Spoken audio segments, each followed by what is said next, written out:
And fortunately, I don't have to because some other people are doing it for me. So that's good for me. And what's happening is there are several activist groups, whistleblowers, you might say, who are suing the Department of Justice, the FBI, and the NSA for malicious prosecution and civil rights violations. This is Digital Drive. I'm your host, Russell. We're talking about technology and quite a bit more. Happy Friday, by the way. It's a very nice day out, actually. I'm wearing a long-sleeved t-shirt, which is the first time I've done that in a long time. I'm wearing it with black jeans and Converse, so I look like a German art filmmaker. So it's things are working out very nicely for me because I can direct people around. I go into the store and I go, yeah, I like the framing here, but I would prefer it if you would stand over to the right so I can get a better shot here when I walk in the door. And it's actually working out very nicely because people just do whatever I say when I walk into places. In fact, I walked into work here today, and David Tulis of Nooganomics.com was on the air, so I didn't really have to tell him to do anything because he was already doing precisely what he should be doing, which is great. I like it when he does that. Not that I can really tell him what to do anyway. But Eric was sitting on the couch, and I walked in, and I said, Eric, I like the way you sit down on the couch, but I prefer it if you would stand up a little bit, stand up on the couch, maybe put one foot on the arm of the couch, put the footrest up, and I would like you to look like a sea captain standing on the edge of couch. And I just walked in, and he did exactly what I told him to. So this outfit has power behind it. Well, anyway, whistleblowers are suing the DOJ, the FBI, and the NSA for malicious prosecution and civil rights violations, according to RT.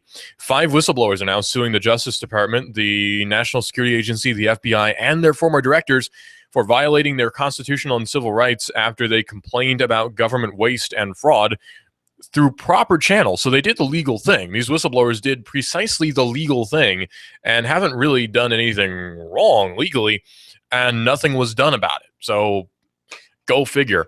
According to the complaint filed in Washington, D.C.'s federal district court, all 5 were subjected to illegal searches and seizures, so violations of the Fourth Amendment, raids on their homes and places of business, again, violation of the Fourth Amendment, false imprisonment, aka kidnapping, and cancellation of their security clearances after they complained about government waste and fraud at the NSA. So what we can gather from this is if you complain about what's happening in the NSA while you work at the NSA, then you may as well just give up. Your job is over and your life is over because we'll illegally seize and search everything that we possibly can. Woohoo. 4 of the 5 whistleblowers worked at the National Security Agency: Thomas Drake, Ed Loomis, J. Kirk Wiebe, and William Binney. And the 5th, Diane Rourke, worked at the Department of Energy. They were seeking some $100 million in damages. Now, that's cool to me because any sort of damages against the U.S. is a good thing to me. Any sort of damages against the government is good. Anytime you can get money out of the state, good for you, because then that means that there's more money being drawn out of the state, and then that means they have to raise taxes. So good for you. The plaintiffs blew the whistle on the wasteful abandonment of a short-lived surveillance program called Thin Thread. That's, of course, in all caps, and it's an acronym for something because in the government, they're very fond of acronyms for everything, which was being built by the NSA, but was then scuttled in favor of a more expensive program, far less protective of Americans' communications, which is not surprising, actually, because the NSA cares not for your communications. That's something that has to be understood immediately when we're talking about the NSA, is any semblance of caring about the communications or your privacy go right out the window because they don't care about your privacy, and really they don't care about keeping your communications secure. In fact, they really don't even care about your security. That's the funny thing, is we have this idea in our heads that, oh, they care so much about our security and yada yada. Really, they don't. I can't imagine that there's a contractor sitting there filing through all these different paperwork and all these different numbers. I mean, I've done that sort of thing. It's not fun. You hate your life when you do it, basically. So he's sitting there filing through all this paperwork saying, man, I just care so much about American security right now. I can't imagine he's doing that. If you're an accountant, right? Like if you're an accountant, now chances are you're a good accountant. And you probably do care about your clients, but at some point there's a lapse where you're filing through all this paperwork and you're thinking, man, I just don't care about this. It's just paper. It's crap. And that's kind of how these NSA contractors must feel, where a lot of them are just filing through all this paperwork, all the numbers, statistics, who was where, what they said at what time, what keywords were used. And they have to just say, man, I don't care about this. This is so stupid. And that has to happen a lot. So you can't really say that they care about our security or they care about our communications and keeping us safe, because really they don't, and they couldn't possibly either. So the plaintiffs blew the whistle on the wasteful abandonment of a short-lived surveillance program called Thin Thread. The plaintiffs had worked on developing the Thin Thread program, which was capable of effectively performing the technical work required by the NSA at the low cost of $4 million. So for $4 million, you too can own a secret surveillance program that can run all of our communications all over the world. So hooray. The program was dumped at the direction of some higher up in the military, Lieutenant General Michael Hayden, in favor of an outside contract for an expensive program called Trailblazer, which ended up costing the government $4 billion. The Trailblazer program never worked properly and was abandoned in 2006. So $4 billion was spent on Trailblazer, which is several million times more than $4 million. So that's a lot of money that was dumped on a program that didn't work in the first place. Hooray! So these guys would actually be kind of correct in saying that there's a bit of waste going on in the government. Now, a lot of us probably don't even think about it because we're so used to just, the government wastes money. That's just how it is, big whoop. But really, it is kind of a big deal. We don't like to think of it as a big deal, but it kind of is. Although in another sense, it's really not, because on the one hand, yes, there's tons of government waste and it's just a mess. The whole system is a mess.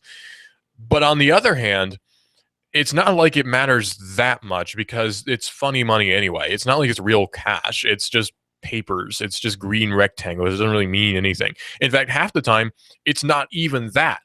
If our money system is based on numbers in a computer, then it couldn't really be a very good money system, right?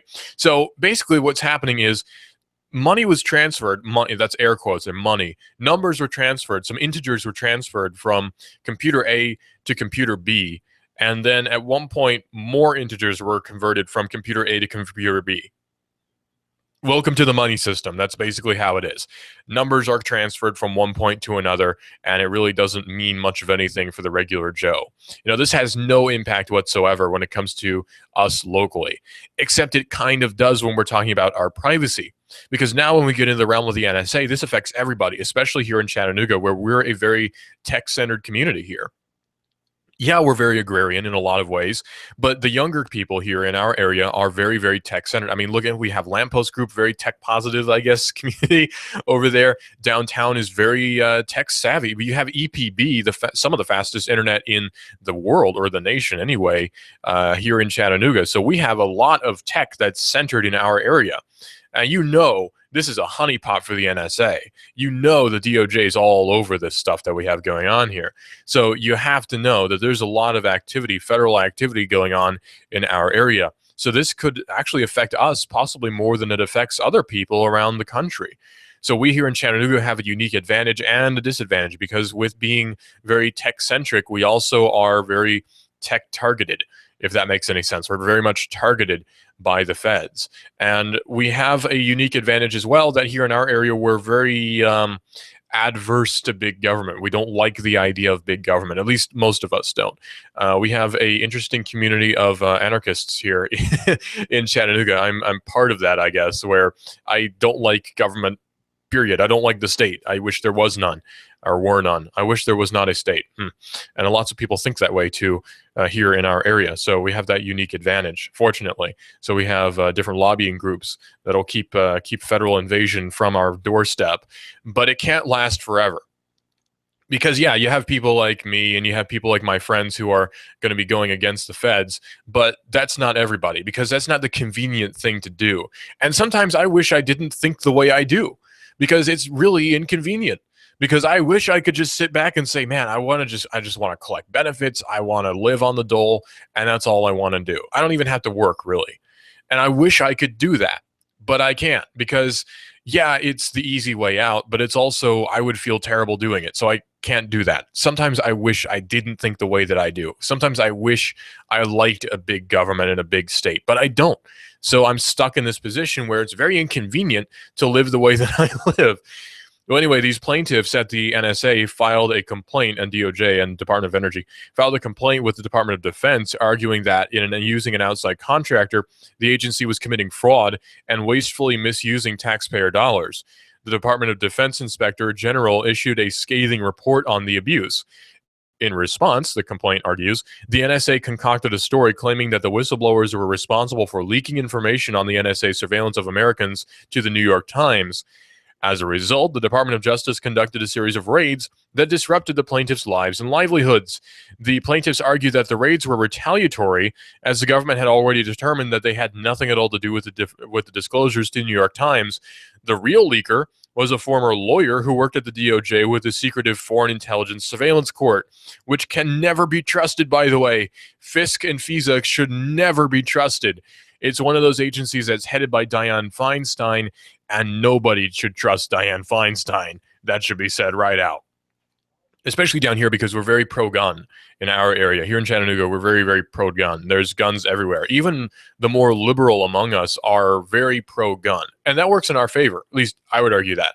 But we have the unfortunate disbenefit, perhaps? I don't know what the proper word would be. We have the unfortunate situation where we have Dianne Feinstein, who's still in office, coming out of California. That being the case, that means that she's going to be all about the anti-gun stuff, and not only that, she's going to be all over the whole, oh, we need to surveil everybody thing, because that's what she's all about, surveillance. And she's one of the biggest apologists for the NSA. So as long as Feinstein is in, we're going to have fierce opposition to the anti-NSA position. Not that Congress can do a whole lot about that anyway. That's kind of where things start to get even more obnoxious. But anyway, apparently these people's lives were very well disrupted thanks to their taking a stand against the NSA, which is actually kind of odd considering that they worked for the NSA, so it doesn't really make any sense. But this guy who actually did leak the information to the New York Times, and I'm glad he did, worked for FISC, the Foreign Intelligence Surveillance Court. Among the 6 named defendants are 2 former NSA directors, Michael Hayden and Keith Alexander. These are people who are being sued. And former FBI director Robert Mueller, who I am no fan of, to say the least.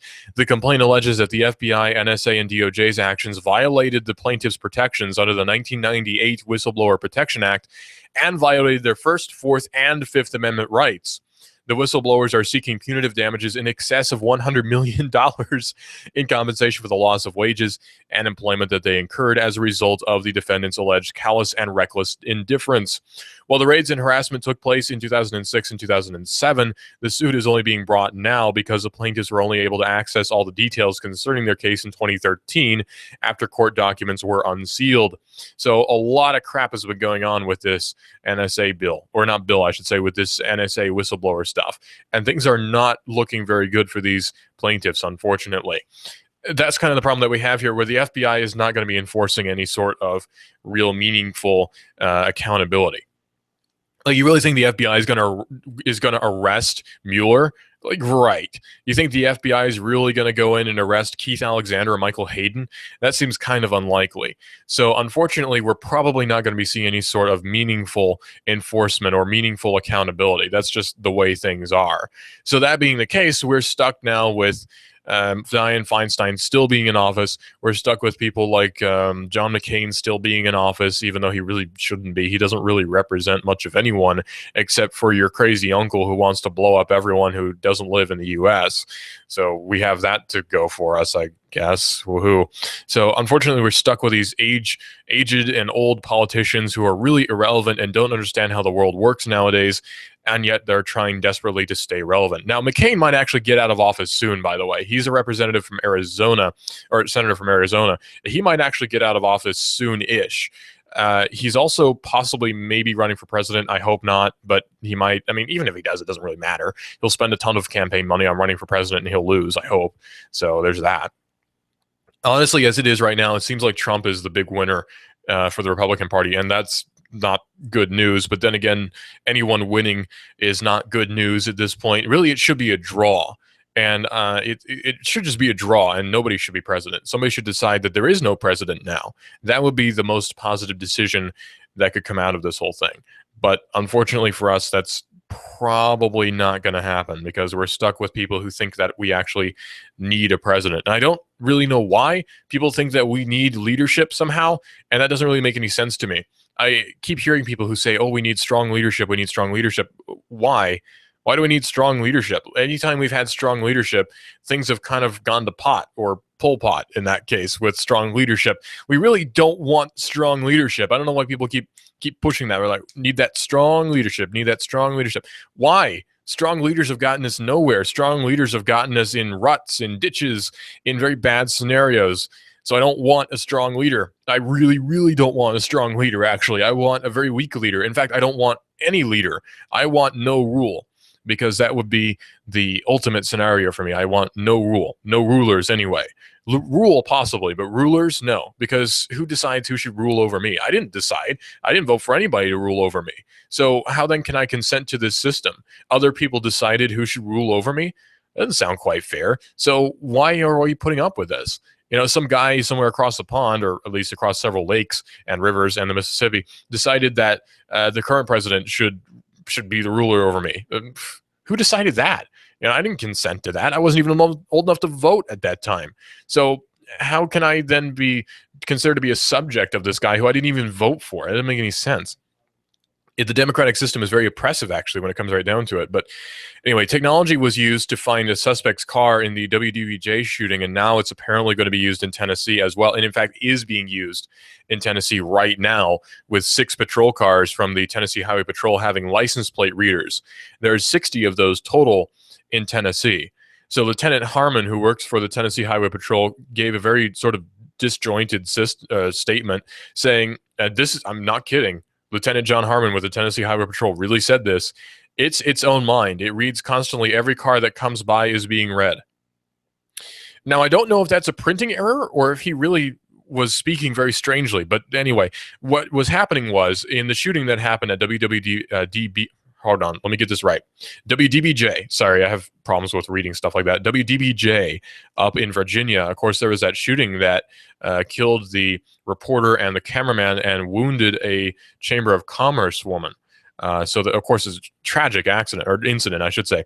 And the shooter then, allegedly, of course, the alleged shooter, got away in a rented Mustang, Ford Mustang. Of course, we all know Ford makes Mustangs, and a rented Ford Mustang. Now, what happened was they're attributing his quick capture, or at least his quick location, to the usage of license plate readers. These are devices that are mounted on top of patrol cars. And these license plate readers then will read every single license plate that goes by, and it'll capture that information.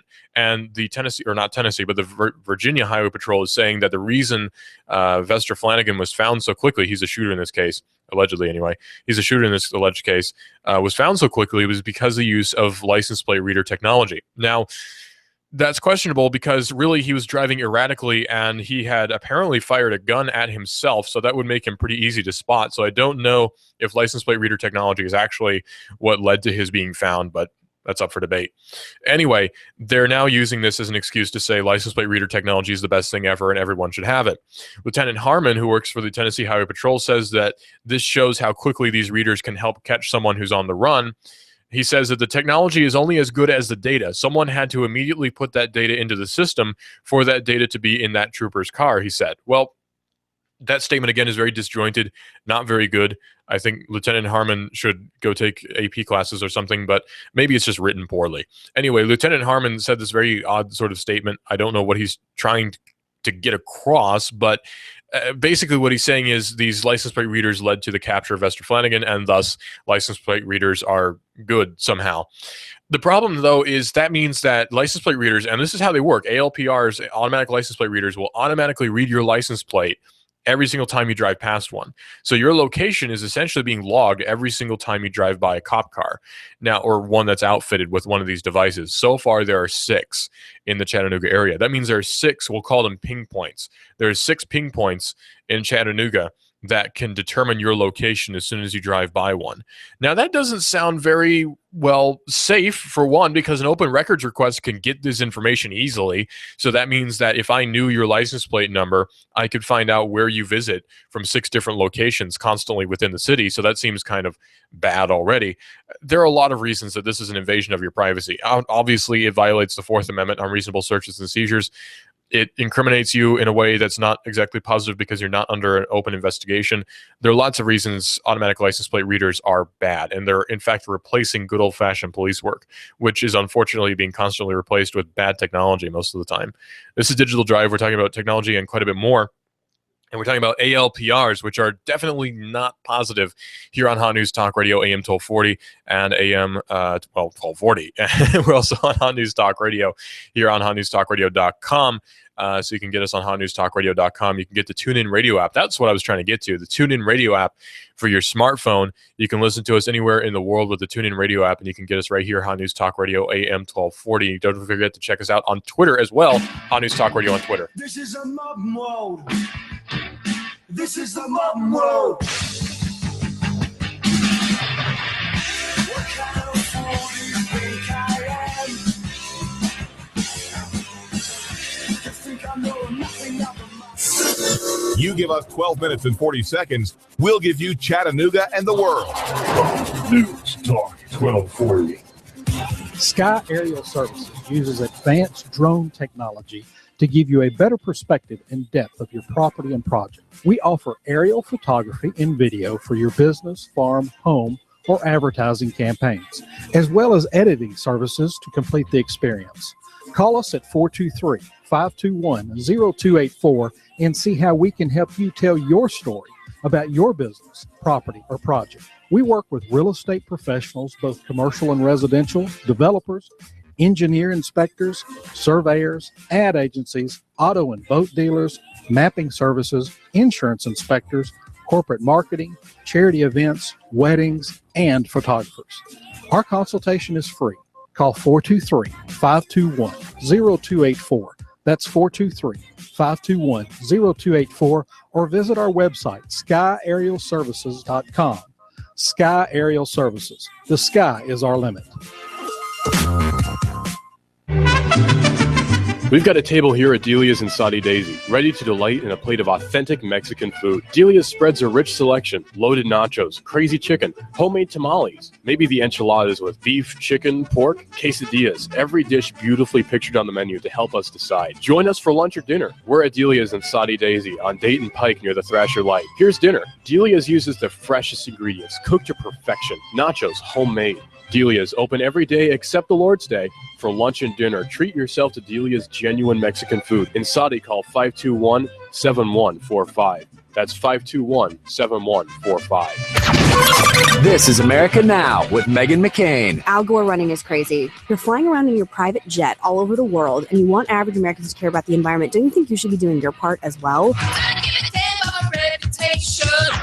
Meghan McCain, weekdays at 7 p.m. You give us 12 minutes and 40 seconds, we'll give you Chattanooga and the world.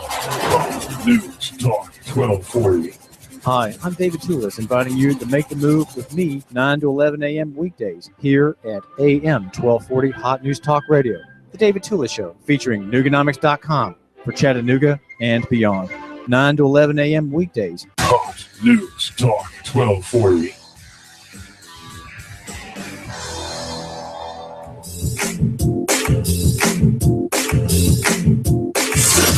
You give us 12 minutes and 40 seconds, we'll give you Chattanooga and the world. News Talk 1240.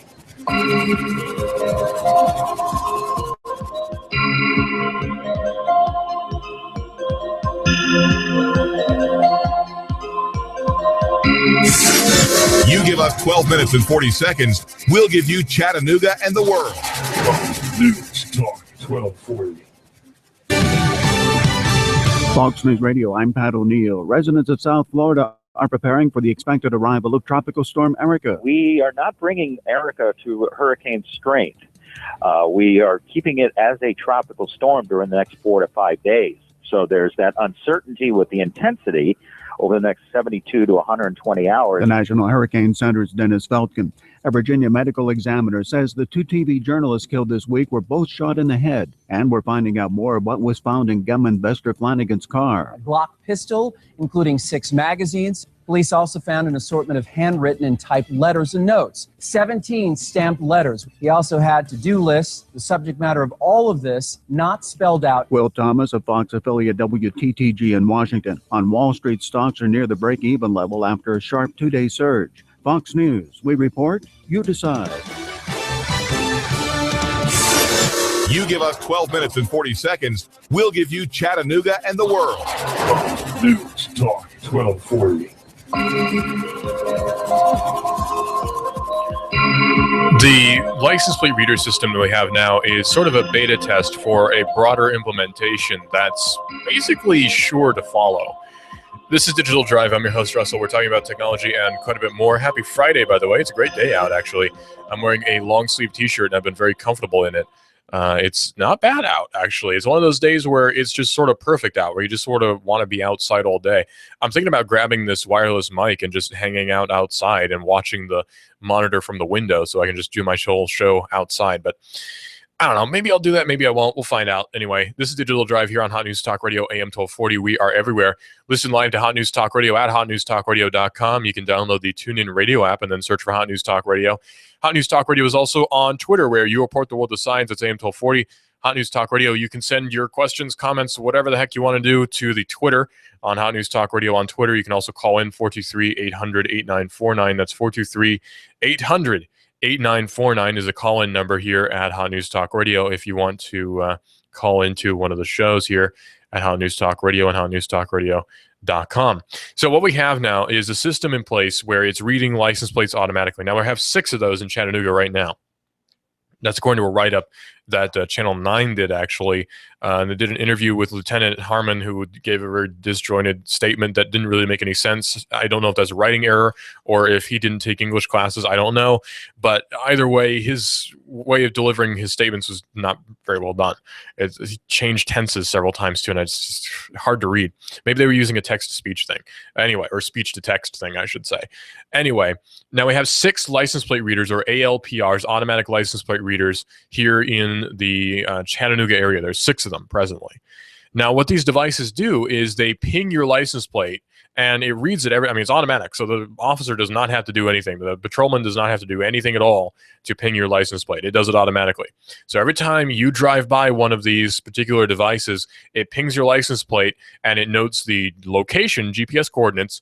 It notes the speed you're traveling sometimes, and it also notes who that license plate is registered to, and this gets put in a federal database. The feds and the state all gather from the same database. That's something that has to be kept in mind. It's the one big old database. Now, I don't know if they subdivide that into Tennessee, Georgia, Alabama, Mississippi, etc. I don't know if they do that because I've never seen the database. I don't think anyone outside of so-called law enforcement has. But anyway, there's a huge database of license plates. Basically, every single license plate that's ever existed is in this database. Now, that database is pre-existing, right? I mean, it's not like you get a license plate and they just don't know who it's registered to. You fill out paperwork for a reason when you get a license plate. And it's especially bad when you get a vanity plate, because then they know exactly who you are. Because if you have, like, radio guy on your vanity plate, they're going to know precisely who you are.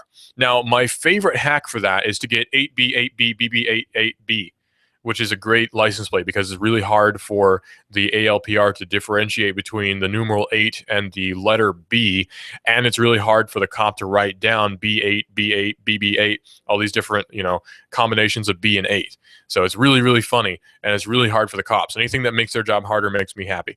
But anyway, so what happens now is this is just one step in the progression of things. As it is now, these ALPRs will ping your location, they'll ping your license plate every time you drive by them. And of course, our local media is touting that as being the best thing ever, except for us. Yeah, we're local media. In fact, we're very, very local media here at Hot News Talk Radio, and we are certainly not touting that as a good thing. Other outlets are kind of bootlickers, and so they will tout that as a very great thing. I don't, because it's terrible. It's a continuance of the surveillance state, which couldn't possibly be good. I don't know how anyone could argue for that, actually, but moving forward, this is one step in a long process. Now, I'm going to get into a technology that is often used as the ultimate conspiracy theory, mark of the beast nonsense. I don't buy into that. But RFID chips are still prevalent in a lot of technologies here, and they actually serve a very good purpose sometimes. One of the good purposes that RFID chips serve is in the form of NFC on your phone, so you can transfer information quickly. You can identify keys with an RFID tag. There's all sorts of good uses for RFID tags. We're also seeing them being used in what's called chip and pin debit cards or credit cards. Now, a chip and pin credit card, that's chip and pin, is where you tap your card against a RFID reader and then you punch your pin in, and you use that instead of swiping it like on a magnetic strip. Much safer to do it that way. They've been doing it in Europe for forever. The United States is slow technologically to adopt anything new, so we haven't really been seeing that very much. In fact, we haven't really seen it at all in a lot of cases, unfortunately. So, oh well. So that's an unfortunate thing for us. But this is a golden opportunity to implant these devices, these RFID chips, on a driver's license. I mean, if you could do that, then, I mean, why not? Everyone has to have one, after all. Everyone has to have a driver's license, or so we're led to believe. So it's simple. All you do is put RFID chips in these license plates, or driver's licenses, I should say, and now you have a unique identifier for every single person. That being the case then, and it doesn't have to be powered, it's passive RFID. All that has to be done then is for a cop to read the RFID chip in your car, and then policeman knows exactly who you are and what car you're driving. So then it'll be linked to your driver's license, or your license plate, I should say. So every time your license plate is read, your driver's license information is read along with it. So everyone knows, at least anyone with the capability of processing this information, can know who is in this particular car at this particular time. So that makes, in their view, it makes their job a lot easier. In our view, it makes their job a lot easier. And for some reason, that's good, because we all like cops for some reason. I don't. But for some reason, everybody just likes cops, and it's really weird. We have a really odd tendency of just always liking the police here, and it doesn't really make any sense. But anyway. So that's the technology that we're going to be having moving forward. And this is easy. I mean, all that really has to be done is just do that moving forward and require that everyone get a new license, or driver's license, right? I mean, that's all that needs to be done. And there's probably not going to be much of any opposition to that at all. Maybe you'll see some activist groups. Maybe the ACLU will say something. The EFF will probably say something. But that's as much as we're going to get moving forward. So ALPRs are one step in the process of making sure everyone is constantly identified. Not good, because you have a right to privacy. Some people will say you don't, but you do. You have a right to privacy. And any infringement on that right to your privacy is, well, an infringement. It's a constitutional infringement. It's a common law infringement, and thus is illegal. So anyone who exploits this technology is actually committing a crime, which means that cops are criminals, believe it or not. Or at least they would be if they were using this technology. I know it's hard to fathom, but yeah, that would be the case. The police would be criminals if they were using this technology, and they will be pretty soon. I guarantee you it's going to be coming out quite soon. It's the next logical step, really. I mean, it makes sense from their perspective. It makes sense in the system. It's just a gross infringement of our rights. But there are gross infringements of our rights every single day that we probably don't even recognize as such. Like the fact that we have to have licenses to drive our cars is one. I mean, think about it this way. I'm a good driver, and that's true. I am a very good driver. And let's say my driver's license expires tomorrow. Do I cease to be a good driver tomorrow? No, I don't. I'm still a good driver, and I can still drive. I still have the capability to drive. So there should really be no problem there.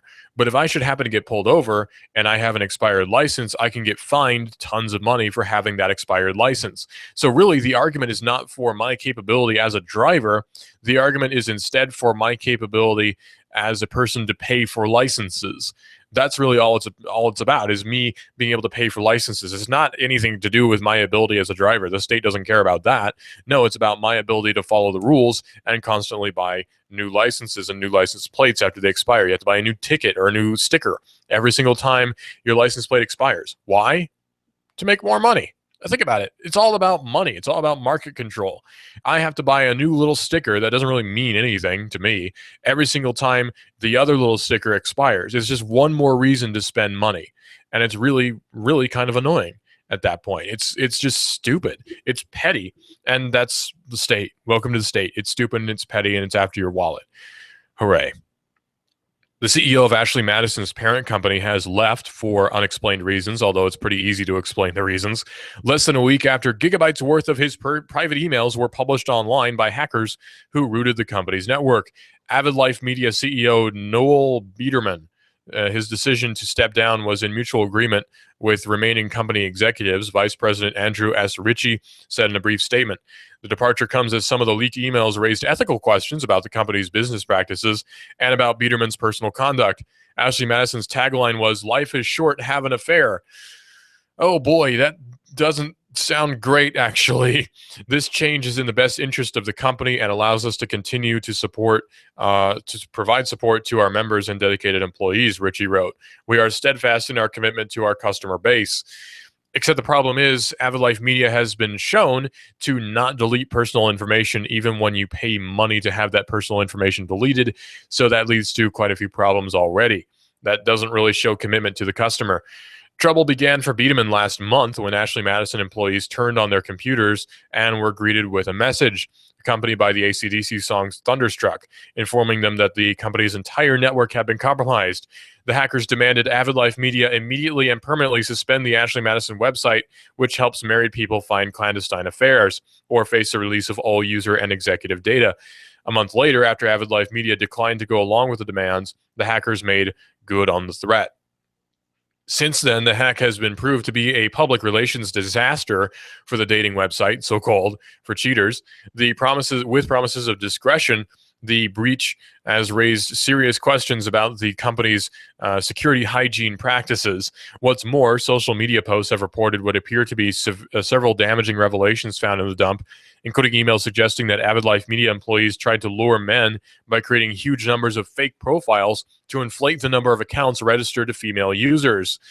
Wow. So at this point, it doesn't seem like you can really trust anything that ALM says. In fact, we have more information about Avid Life Media trying to shut down any papers and documents and such that are published online about Avid Life Media, trying to keep the genie in the bottle, so to speak. According to Ars Technica, the online exposure of the Ashley Madison cheating site's membership data has, to say the least, shaken the internet like a giant earthquake. Many of the site's members have been unmasked as members or one of the millions of cheaters searching for an affair. Some have actually committed suicide.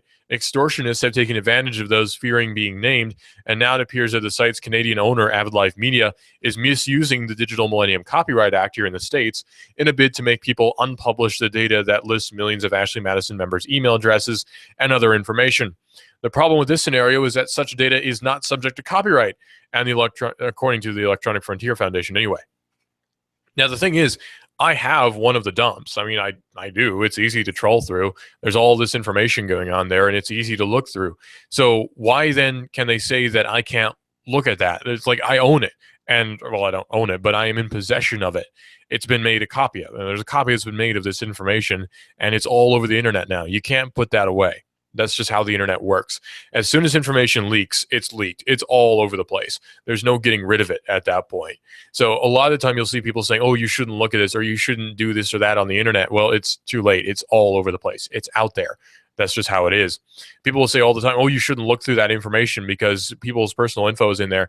Yeah, but I mean, there's this whole treasure trove of information that needs to be looked through, especially if we're talking about politicians potentially using this site that says something about their character, that says something about who they are. And there should be transparency there when we're talking about politicians. That transparency needs to be there. It's essential. So it's ridiculous to say that we shouldn't look through this information. I don't care if Joe Blow's on Ashley Madison. I really don't. I do care, though, if Tony Blair's on Ashley Madison, because that means something. There's actually something there. When we're talking about Tony Blair being on Ashley Madison, that actually has meaning behind it. But Joe Blow, the guy down the street, doesn't really make any sense. I don't care about that. That doesn't mean anything at all to me. So there is real political power behind this Ashley Madison leak. Now, people are saying, oh, well, it was for market research, or, oh, well, my intern set it up for me. We're seeing a lot of emails in the Ashley Madison dump that are from government addresses. That makes it actually tragically funny, too, because then that means that people are potentially on the clock at their jobs at say some government facility using Ashley Madison, and that doesn't seem like a productive use of our tax dollars, or at least your tax dollars, somebody's tax dollars here in the States. Ouch. Google is fighting antitrust lawsuits from the European Union.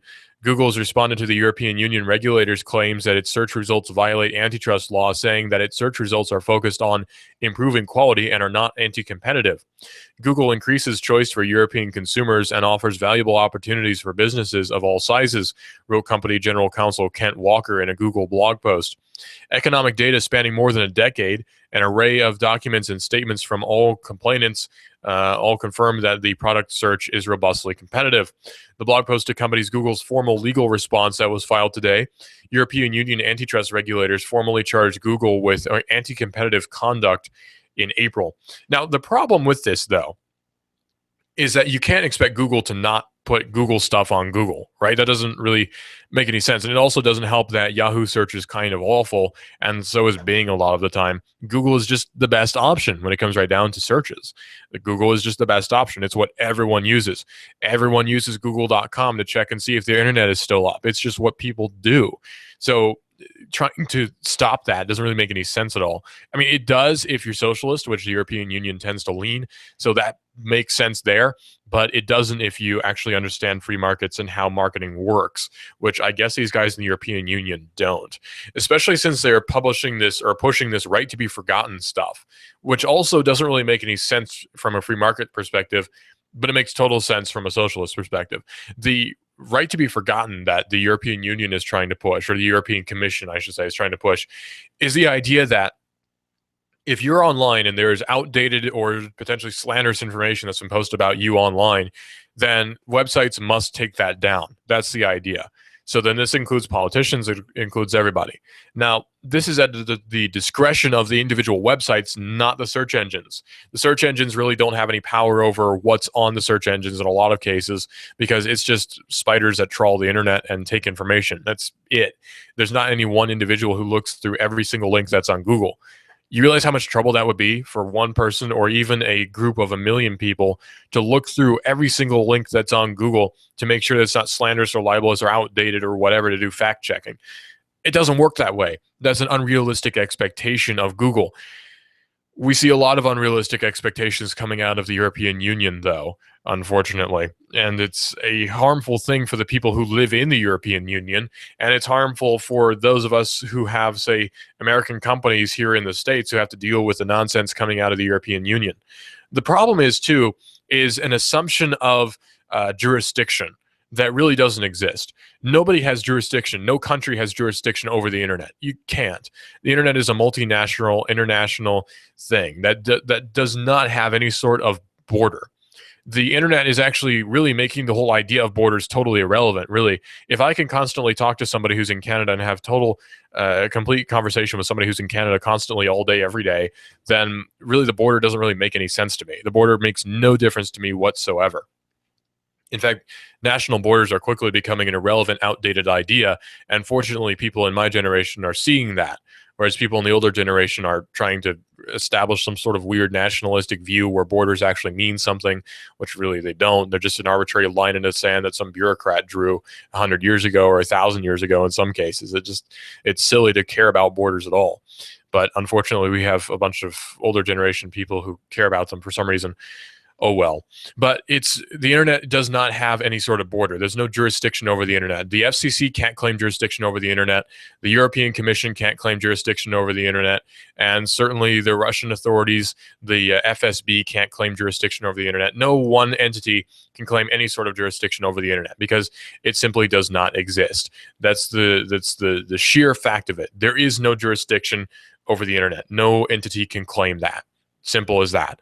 So unfortunately, the European Commission is trying to claim jurisdiction over that, and the FCC tried to claim jurisdiction over it as well with the net neutrality deal. And that has not been very popular, actually, unfortunately. Or rather, unfortunate for them, I should say. That's not been very popular with a lot of people. It's been popular with people who possibly don't understand net neutrality. There is that. But it's not been very popular with, say, providers or with search engines or with any sort of internet company aside from ones that would benefit from net neutrality. But there's no jurisdictional claim over the internet that could possibly be valid. Unless we're talking about, say, an FBI thing where there's been a crime that's committed and then the site has to be taken down. Yeah, FBI can claim jurisdiction over that, but that's an entirely different scenario. If we're talking about just a situation where there's a website that's been posted and someone wants to have jurisdiction over how that website should be run, that doesn't exist. There's no law enforcement or regulatory thing over that. Well, the FBI, speaking of the FBI, is full of liars, and we all knew that, but the Associated Press has filed a lawsuit this morning demanding that the FBI hand over information about its fake news stories. The case stems from a 2007 incident regarding a bomb threat at a school. The FBI created a fake news story with an Associated Press byline and then emailed it to a suspect to plant malware in his computer. The AP sent a Freedom of Information Act request to the FBI last year seeking documents related to the 2014 sting. It also seeks to know how many times the FBI has used such a ruse since 2000.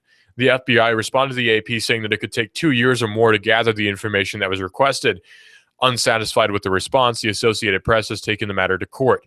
An Electronic Frontier Foundation Freedom of Information Act request on a different matter revealed the strategy back in 2011, but it wasn't made public until last year when privacy researcher Chris Saghoyan, I think is how you say, saw evidence of the operation in the documents. He tweeted about it.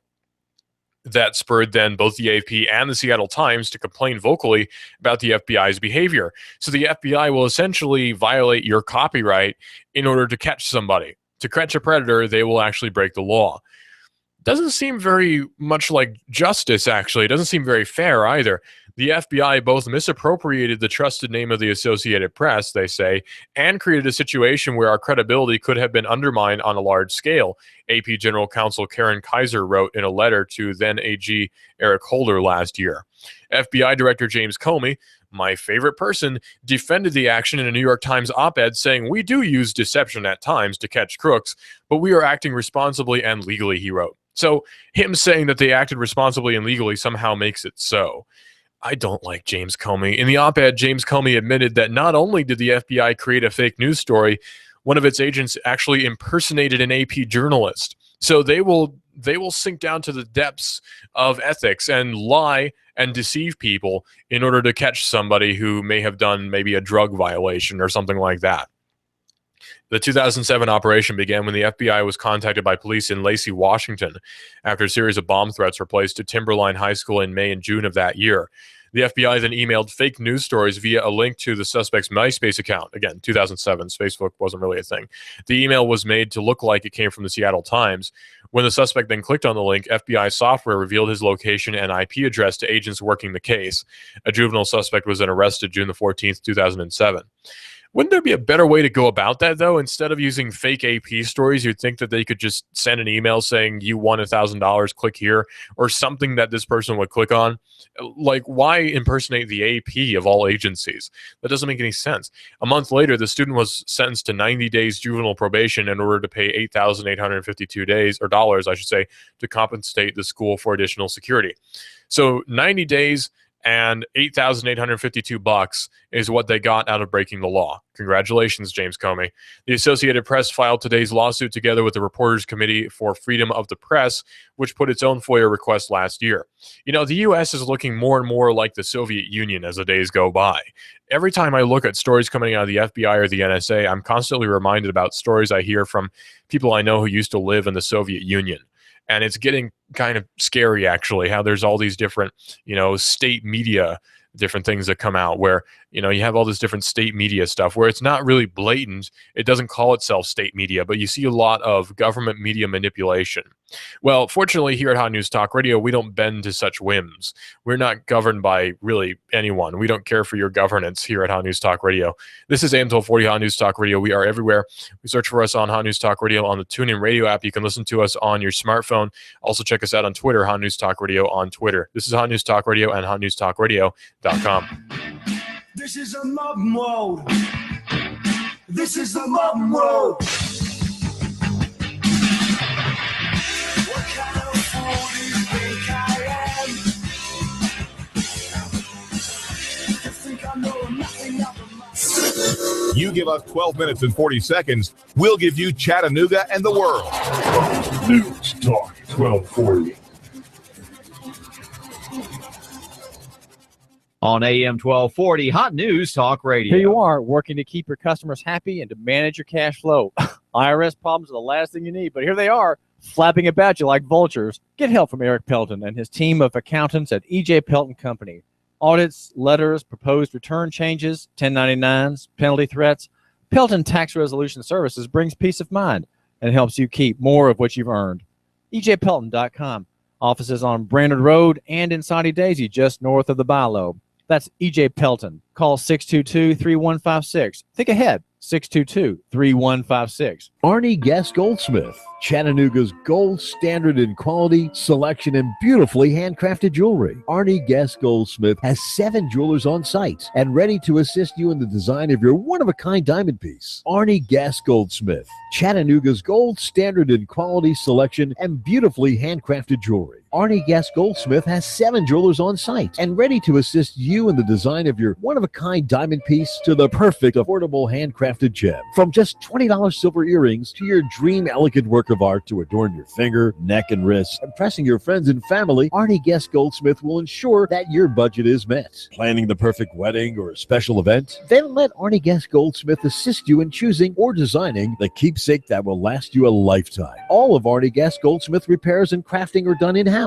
so you can be rest assured that it will meet or exceed your expectations. For over 30 years, Arnie Guest Goldsmith has served Chattanooga with the finest jewelry and services, meeting only the highest quality and standards. So the next time you think of jewelry, custom design, remounting, appraisals, or repairs, remember Arnie Guest Goldsmith. And please visit Arnie Guest Goldsmith at 5090 Adams Road, Hickson. That's 5090 Adams Road, Hickson. Call 875-2390. That's 875-2390. Or go to jewelryfromscratch.com. That's all one word, jewelryfromscratch.com. Jewelryfromscratch.com. Arnie Guest Goldsmith of Chattanooga.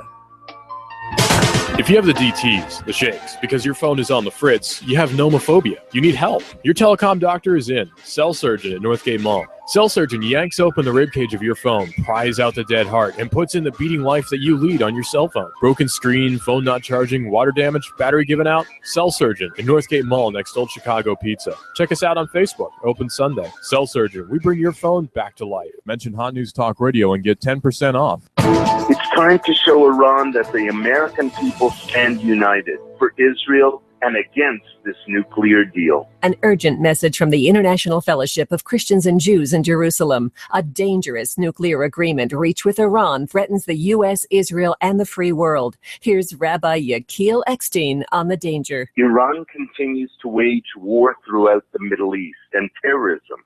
It supports terrorist groups like Hamas and Hezbollah, who continually threaten Israel with war. Your voice is powerful and needed in the fight to protect the Judeo-Christian world from the terrorists who seek to destroy it. The Fellowship urges you to contact Congress today and ask them to say no to Iran nukes. Visit SayNoNukes.com to have your voice heard in Washington. That's SayNoNukes.com. The peace of Zion and Jerusalem depend on you. Thank you for taking action today. This is America Now with Meghan McCain. Al Gore running is crazy. You're flying around in your private jet all over the world, and you want average Americans to care about the environment. Don't you think you should be doing your part as well? Meghan McCain, weekdays at 7 p.m. You give us 12 minutes and 40 seconds, we'll give you Chattanooga and the world. News Talk 1240. If the South would have won, we'd have had it made. I'd probably run for president of the southern states. The day Elvis passed away would be our national holiday. If the South would have won, we'd have had it made. NASCAR, Laura Ingraham, David Tulis, Coast to Coast AM, and CBS Radio News. Chattanooga's news, talk, and sports leader. Hot News Talk 1240.